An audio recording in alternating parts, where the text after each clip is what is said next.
এই যে হলো আঙ্গনবাড়ি। এখানে আমার বাচ্চা আইছে, নাতিটা খেলতে। লাইট নাই, অনেক গরম, ঘরে বসে কি করবে। এই জন্য আমার নাতিরে এইখানে নিয়ে এসেছি আঙ্গনবাড়িতে।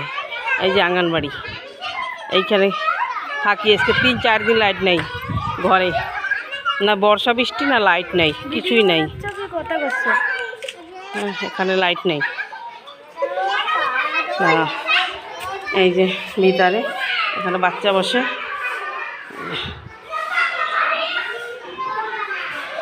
এখানে এই যে আঙ্গনবাড়ি, এখানে বাচ্চা কাছে আসে।